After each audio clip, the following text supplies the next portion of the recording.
Bournemouth जिसे हम सब जानते हैं, यहाँ लद्दाख में बुद्धिज़्म से पहले बोनमत थे, तो बोनमत के असरात कुछ ज़्यादा है वहाँ पे। क्या यही वजह है कि ये दूसरे शिना से मुख्तलिफ है?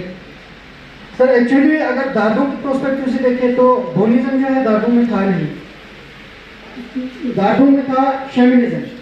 लेकिन ये दोनों बोनिज्म और शैमनिज्म जो है ये टेंजेबल है, आपस में सिमिलर है, बहुत ज़्यादा सिमिलर है। हाँ, तो पैगन्स थे नेचर का।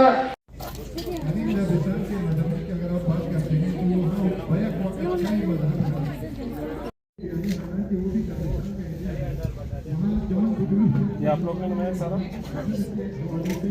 प्रशंसा के साथ आज के सुंदर और सम्मानपूर्ण सभा का शुभारंभ करती हूँ।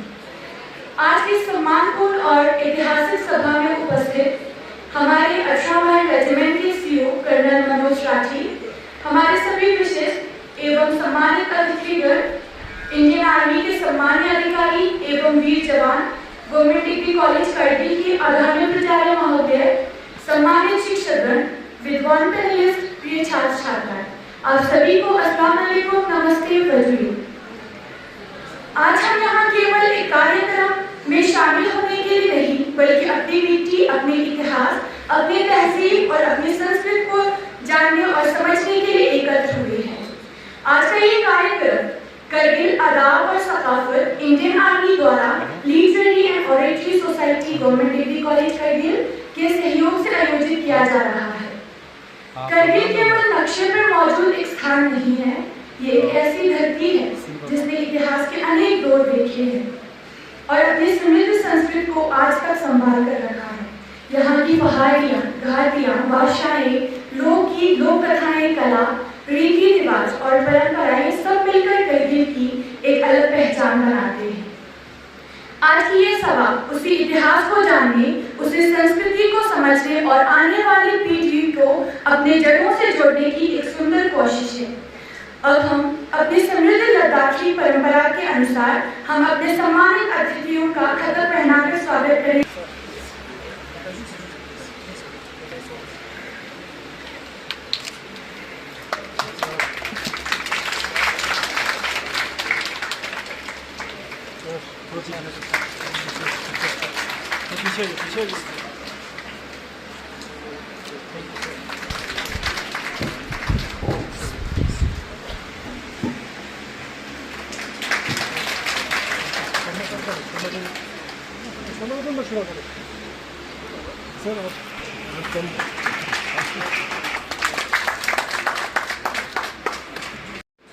सबसे पहले हमारे मंच पे उपस्थित अतिथिगण, जिसमें हमारे काशो इस्कंदर साहब IAS, जो कि हमारे करगिल के अपने आप में एक मिसाल है, चाहे वो एडमिनिस्ट्रेशन में हो या फिर लिटरेरी सोसाइटी में हो, इनका एक बहुत बड़ा योगदान है। उनका मैं GDC कारगिल में खैर मकदम करता हूँ सर।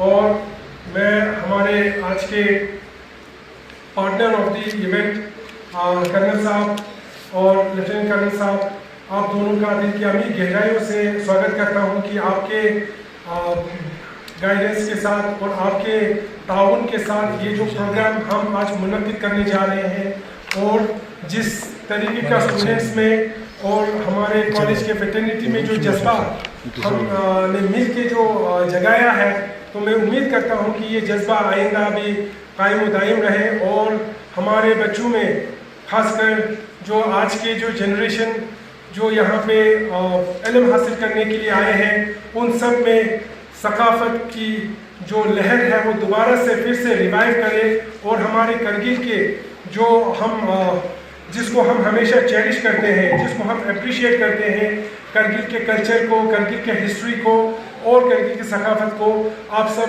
ज़रूर अप्रिशिएट करते हुए आज के प्रोग्राम्स जब कंक्लूजन तक पहुँचते पहुँचते मुझे उम्मीद है कि हमारे स्टूडेंट्स जो है बहुत कुछ सीखते हुए भी जाएंगे और आगे चल के अपने यार दोस्तों को, रिश्तेदारों को और अपने गांव में जहाँ से भी हमारे स्टूडेंट्स यहाँ पे तशरीफ़ फरमा है इल्म हासिल करने के लिए, वो ज़रूर यहाँ से जो पैगाम आप लेके जाएंगे, वो पहुंचाएंगे और अपने इस वतन को, अपने इस देश को, अपने इस जो हमारे एंसेस्टर्स ने जो बलिदान दिया है, जो कुर्बानी दी है, जिसकी वजह से आज हम यहाँ पे इस टाइप के प्रोग्राम जो है वो बहुत शान से ऑर्गेनाइज कर रहे हैं, उसको आप सब लोग ज़रूर अप्रिशिएट करें और अपने यार दोस्तों तक पहुँचाएं। शिरकत फरमाकर हमको बहुत इज्जत बख्शी है।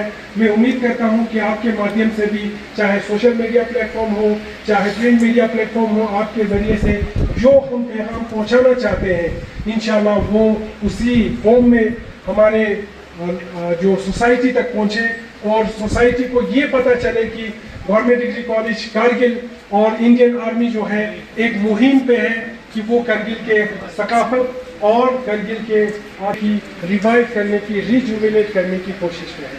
Thank you so much and I wish all the best to the programme. Thank you.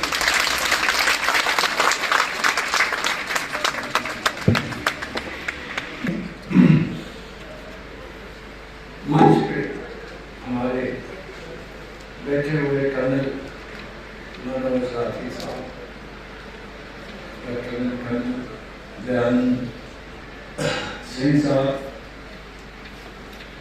साथ साथ हमारे प्रिंसिपल डिग्री कॉलेज के और दीगर साहिब साहब, बच्चों, मुख्तसर की नोट पढ़ना चाहता हूँ जो कारगिल को इंट्रोड्यूस करेगा।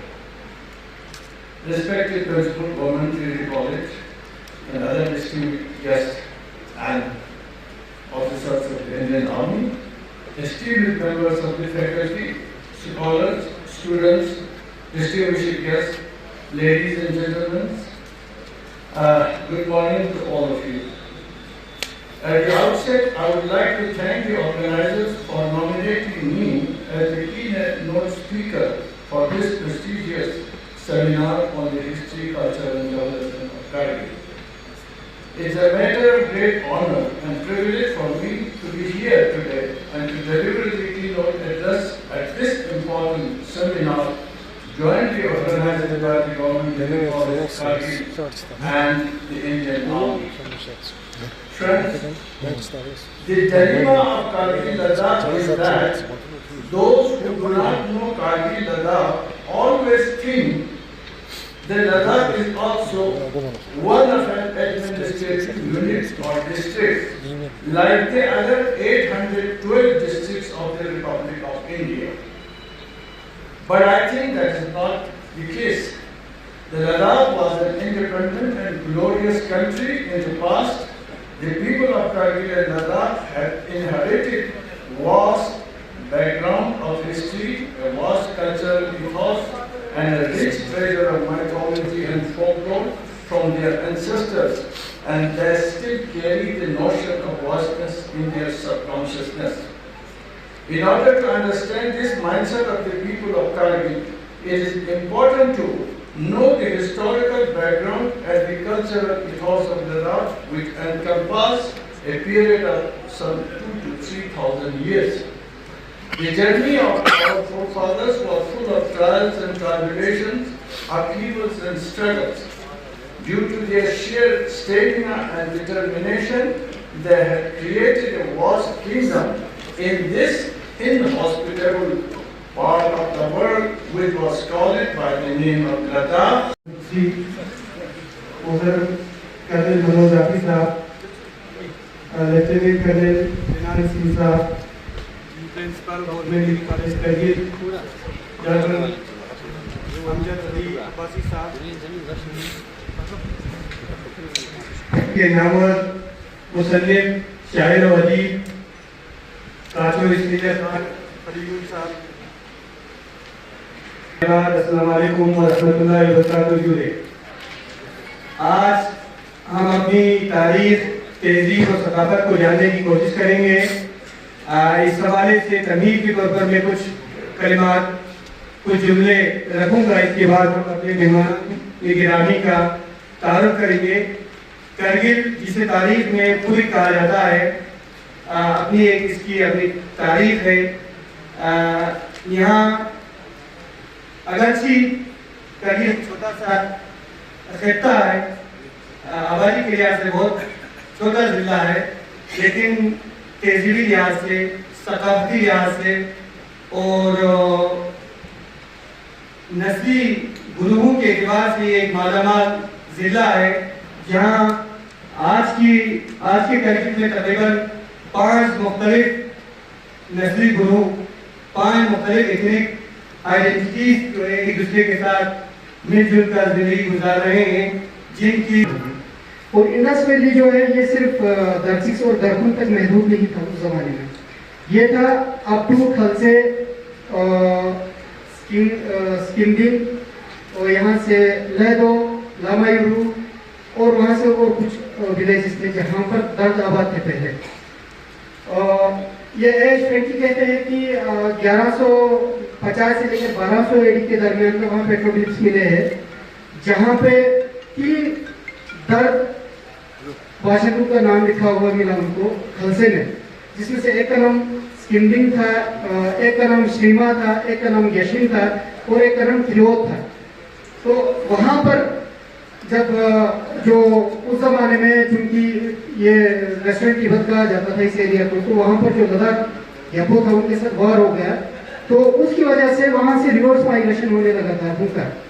और खलसे में कहते हैं कि वहाँ पर जो कासिद था वो अभी भी वहाँ पर उसके रिमेन्स मौजूद है थोड़ा बहुत। तो वहाँ से जब रिवर्स माइग्रेशन हो गया, तो वो जो रिवर्स माइग्रेशन है वो डाउन दी इंडस में भी आ गया, वो आके दाहनु में सेटल हो गया और आगे आगे दारकुन, दारसिक्स, क्यूलीचंद, शादसे, इवन सिल्मो, मटाली, इवन लनू इंडिया में जो है यहाँ पर सेटल हो गए। अक्रॉस बॉर्डर दोनों एक गांव है सर वहाँ पे है और गनसा। तो ये खरमन का इलाका है। आज भी हमारे रिव्यू रिकॉर्ड जो है, अभी मेरा रिव्यू रिकॉर्ड में क्या लिखा है, मोहम्मद सादिक वल्द फिदा हुसैन साकिन हरदास ना तहसील ना इलाका खरमन तहसील करिए। इसमें शिकोशीगर में सिर्फ का सरोला तो आता है, बाकी बड़गांव, कद्दीचू और हरदास जो है वो इलाका है खरमन। और हरदास बड़गांव का इंशाल्लाह रब्बा साहब यहाँ तस्वीर रखते हैं, मैं बताऊंगा नहीं, हरदास कद्दीचू में मैं बताऊंगा आपको। तो हरदास से पहले कद्दीचू आबाद हुआ था। खरमन की तारीख में आप देखेंगे तो एक कौम बुद्धिपा मिलेगा। खरमन के मुअज़्ज़िज़ीन में, आपको बड़े लोगों में, वो आपको कद्दीचू में आज भी बुद्धिपा जो है वो बहुत लैंड लॉर्ड समझा जाता है हमारे कद्दीचू में। तो दूसरा एक पंदुपा है।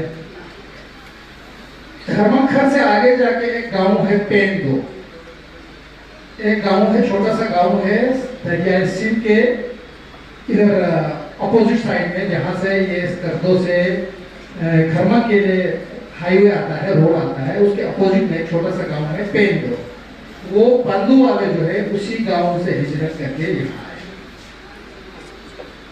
तो इसके अलावा और एक है हमारे कद्दीचू में, क्योंकि आपको किसी भी गांव की आबादी की वो कितना पुराना है, नया है, उसकी तो आप रिसर्च अगर आप किसी गांव में जाएंगे तो वहाँ के दरख्तों से आप अंदाजा लगा सकते हैं उनकी कद व कामत, मोटाई, कितना मोटा दरख्त। तो कद्दीचू में आपको पुराने खुबानी के, सेब के, अखरोट के या बेर के दरख्त मिलेंगे। उसके निस्बत हरदास में इतने पुराने दरख्त आपको देखने को नहीं मिलता है।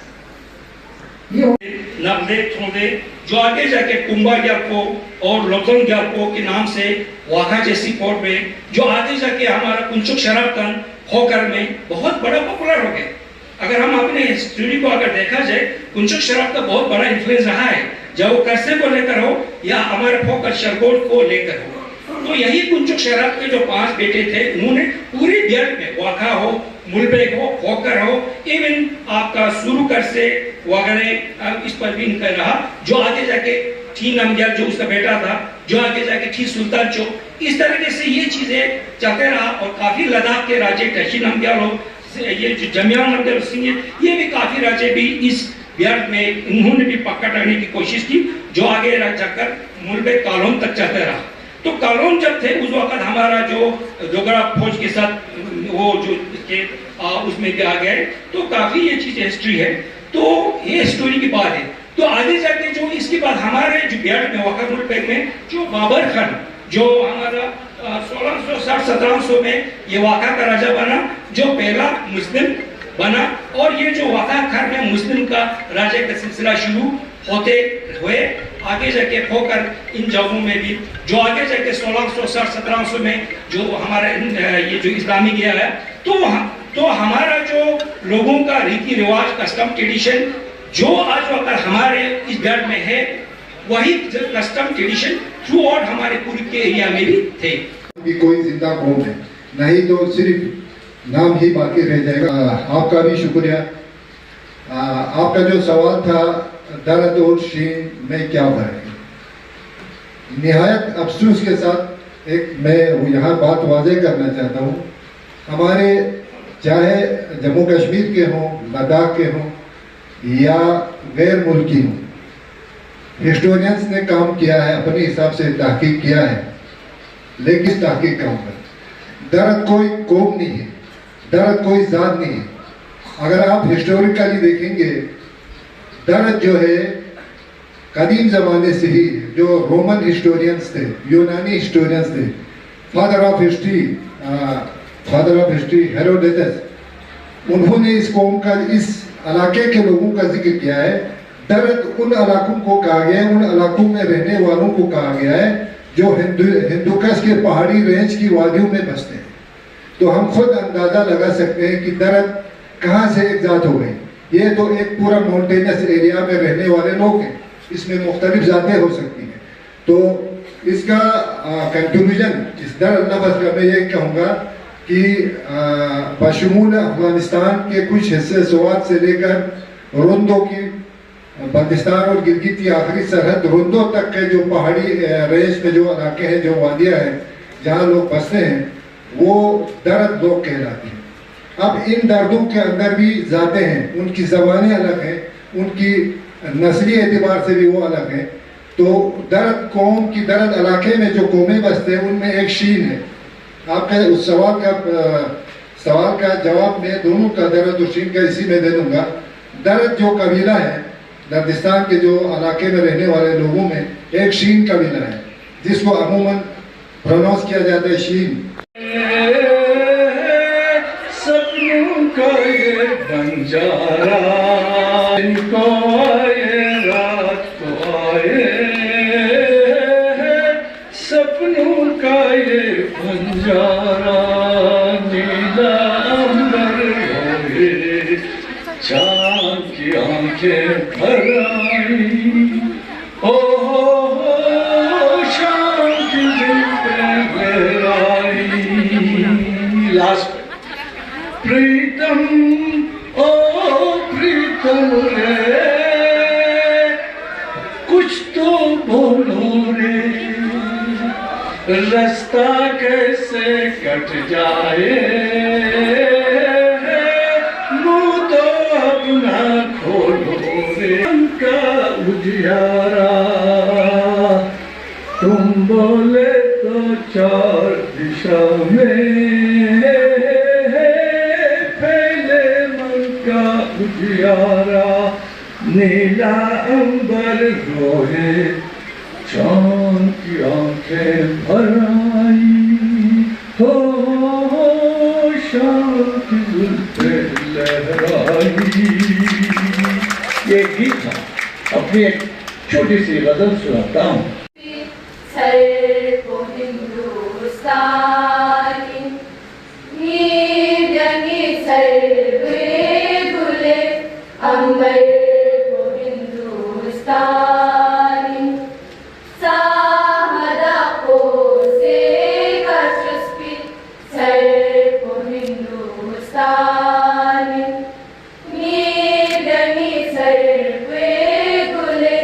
अंबर को हिंदुस्तान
सर्व हिंदुस्तानी मेरंगी सर्व गुले अंबर को हिंदुस्तान ज़र्रे दुनिया कुछ गिगनी फयुल को भापुची ला ला ला ला ला ला ला ला ला ला ला ज़र्रे दुनिया कुछ गिगनी फयुल को भापुची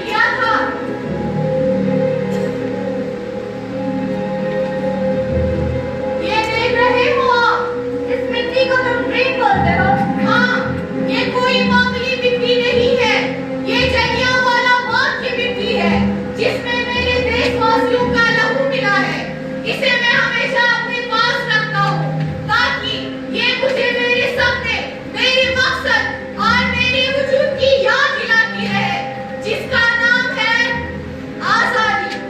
तुम्हें क्या लगता है तुम्हारी फांसी से आजादी मिल जाएगी? जब बहता खून शहीदों का तकदीर मरतीब है कि मेरी कुर्बानी हुई जाया नहीं जाएगी। देखो भगत, you are a very good student. बस एक बार हमारे गवर्नमेंट को अपॉलजी लेटर लिख के दे दो। मैं पूरी कोशिश करूंगा कि तुम्हें फांसी ना मिले। मैं जब 3 साल का था तब मेरे चाचा सवर्ण सिंह शहीद हुए थे। जब मेरे गुरु करतार सिंह ने अपनी जान की कुर्बानी दी थी तब मैं बस 8 साल का था। जो बच्चा कुर्बानियों के बीच पला पड़ा हो, आप सोच भी कैसे सकते हैं कि वो आपकी सरकार को माफीनामा भेजेगा। कल 7:30 बजे तुम्हें फांसी दी जाएगी। And yes, अगर आज तक में तुम्हारा इरादा बदले तो बता देना, मैं पर्सनली जाके अफसर से बात करूंगा। दिल से निकलेगी न मर कर भी वतन की उल्फत, मेरी मिट्टी से भी खुशबुए वतन आएगी।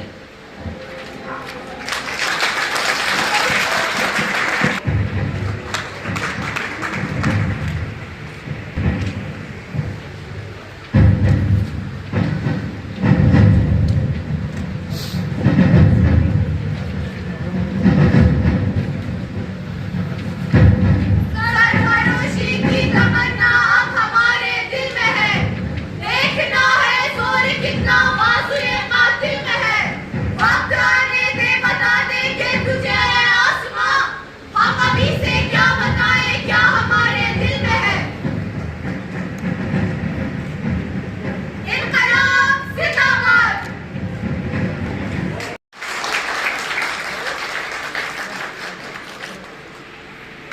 मुझे रजा हमदर्द करती थी।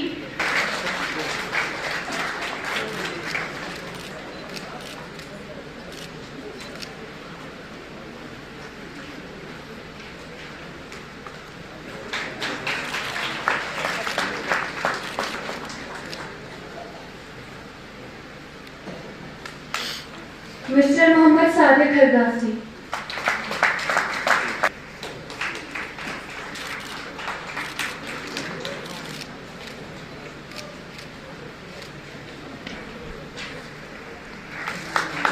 मिस्टर शर्मा जुमले।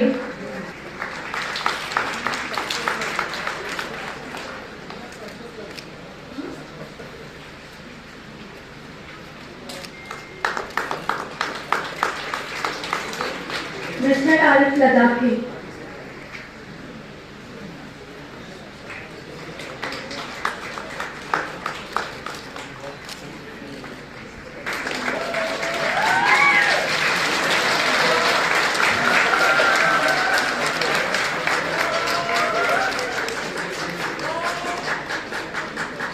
जवाब चाली मामली असिस्टेंट।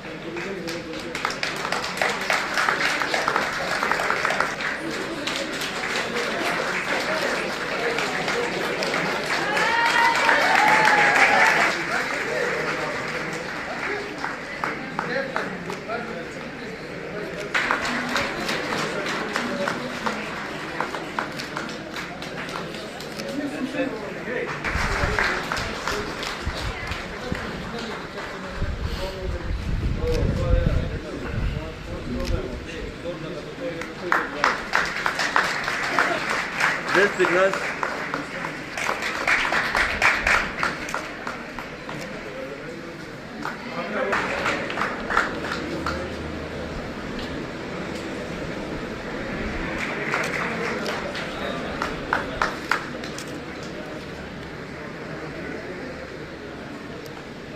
नजीर Ahmad, media cell, JDC Kargil.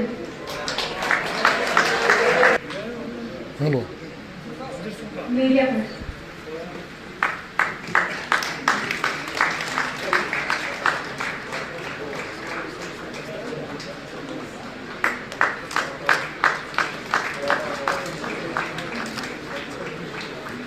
Firoz Khan, Zee media.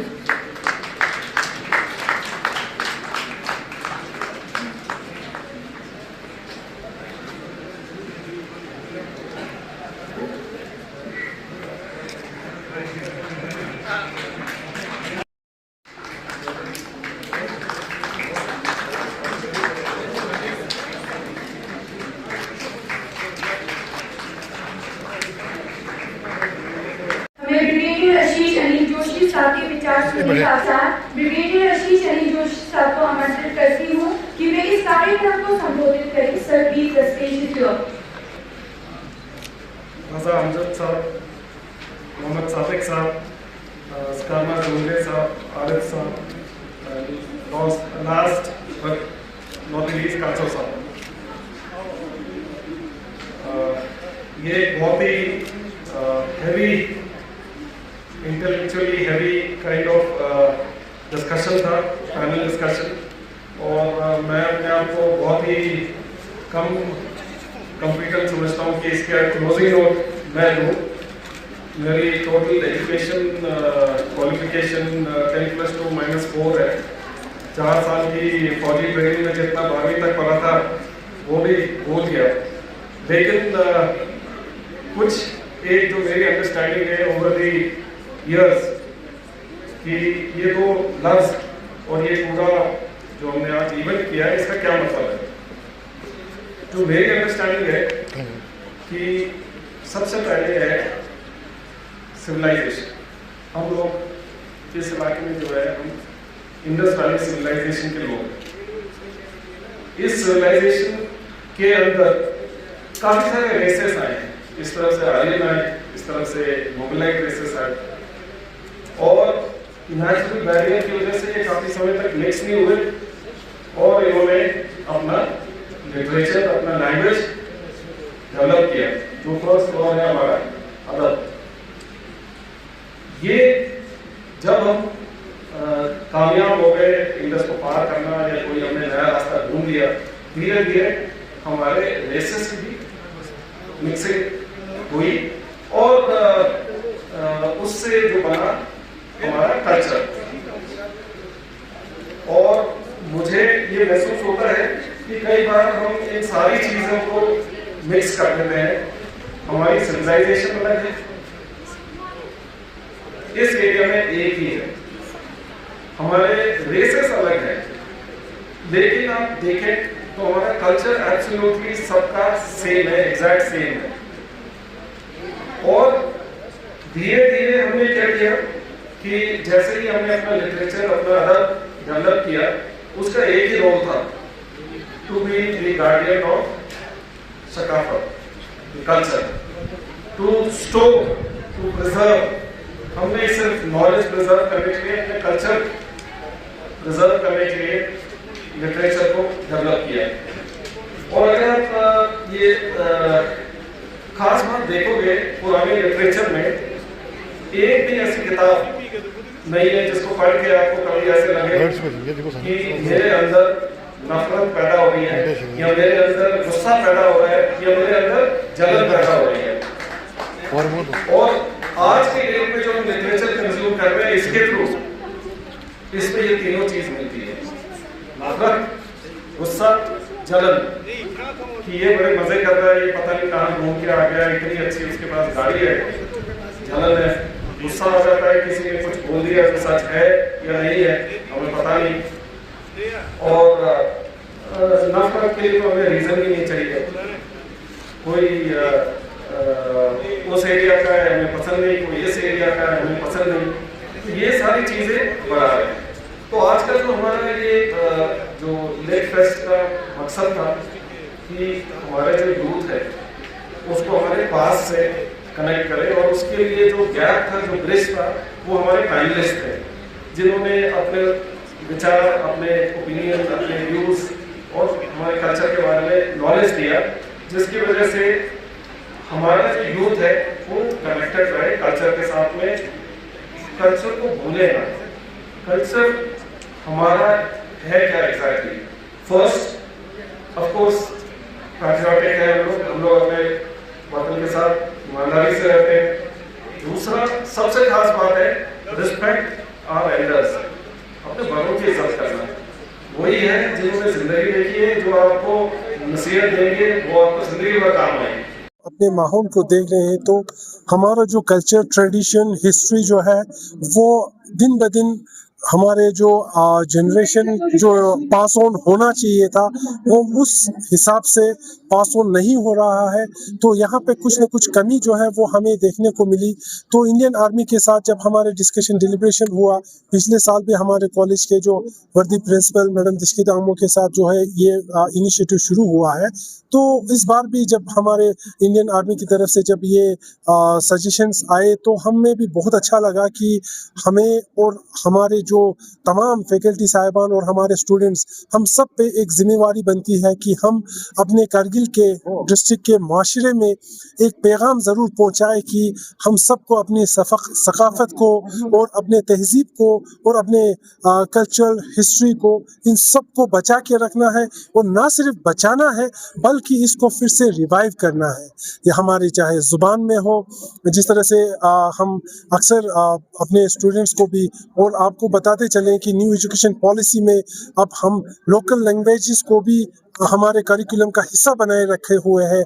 तो इंशाल्लाह आने वाले दिनों में मुझे ज़रूर उम्मीद है कि हमारे जो इस टाइप के प्रोग्राम जो है और भी ज़्यादा मकदार में होने भी चाहिए, और इंशाल्लाह कॉलेजेस, हायर एजुकेशन इंस्टीट्यूशन जो है वो इसमें हम भरपूर मेहनत करेंगे ताकि हम अपने कल्चर और ट्रेडिशन को रिवाइव कर सके, और जिसमें हमारे न्यू एजुकेशन पॉलिसी को भी हम साथ लेते हुए बच्चों को करिकुलम का हिस्सा बनाते हुए इंशाल्लाह हम लोग आगे बढ़ने की कोशिश करेंगे। बहुत बहुत शुक्रिया। Thank you sir. Thank you sir. बहुत बढ़िया। हमारे कल्चर को, हमारे हेरिटेज को प्रिजर्व करने के लिए या आगे बढ़ाने? नहीं, सबसे पहले तो मैं कॉलेज के जो प्रिंसिपल है, उनके फैकल्टी मेंबर्स और आर्मी के जो सीओ वगैरह हैं, उन सब को मुबारकबाद देता हूं कि ऐसे फंक्शंस कायम करके बच्चों को कम से कम याद दिला देते हैं कि हम हमारे कल्चर के बारे में सुनने के और उसको प्रिजर्व रखने की इम्पोर्टेंस पे। तो मैं समझता हूं कि ऐसे फंक्शन से ये हमको सबक मिलता है या ये प्रोत्साहन मिलती है कि हमारा कल्चर जो है कितना इम्पोर्टेंट है। अदरवाइज हमको पता नहीं था। बहुत सारे लोग हमारे कल्चर को छोटा समझते हैं, हमारी सकाफत को छोटा समझते हैं। तो ऐसे इवेंट से पूरी दुनिया को, बल्कि हर जगह आज के मीडिया दौर में पता चलता है कि कारगिल में भी कितना बड़ा रिच सकाफत है। उसको बचाने के लिए यहाँ के जो जिम्मेदार लोग हैं वो क्या कर रहे हैं, मैं इन सबको मुबारकबाद देता हूँ। यही मैं समझता हूँ कि बहुत इम्पोर्टेंट चीज़ है कि बच्चों को, आने वाली नस्लों को हमारे पूर्वजों के ख्यालात, हमारे सकाफत, हमारे लोक लिटरेचर, माइथोलॉजी के बारे में कुछ न कुछ बताते रहे तो वो याद रखेगा, वो संभाल रखेगा। Thank you.